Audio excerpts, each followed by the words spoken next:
Ce soir, je vais essayer de vous faire comprendre ce qu'est le catharisme. Le catharisme, d'abord,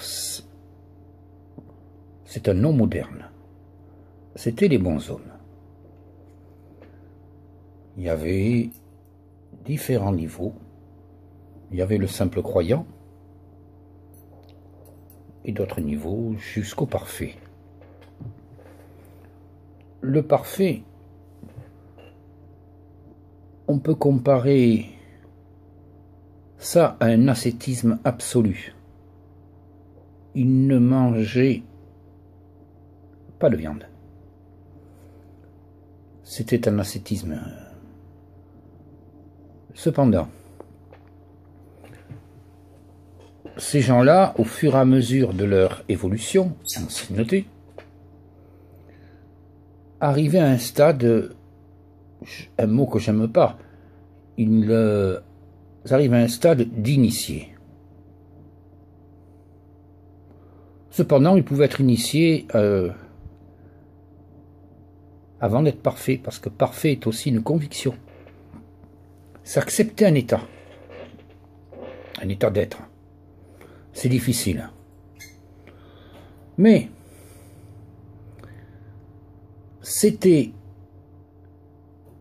le catharisme, pas vraiment une religion, une doctrine plutôt, une philosophie, un courant de pensée. Ce courant de pensée qui était,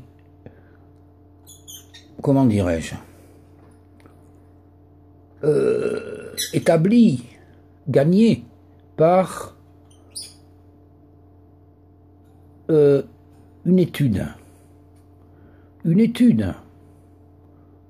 dans les textes de philosophes, notamment Platon, voire Socrate. Il y avait aussi les textes ismaéliens, il y avait le Zoroastre, il y avait les préceptes aussi manichéens, voire aussi esséniens. Cela, par ces études, est arrivé à un concentré donc de pensées nouvelles sur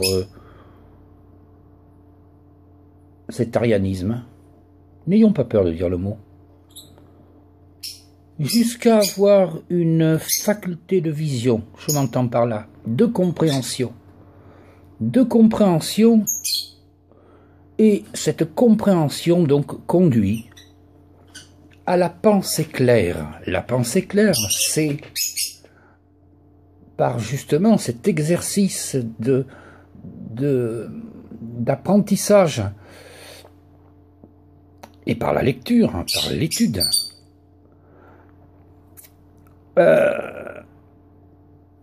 Cette pensée claire conduit donc aussi à l'intelligence claire.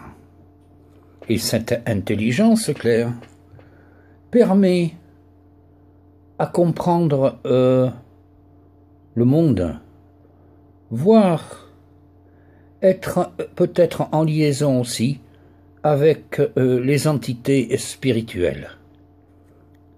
C'était ça la doctrine des bons hommes.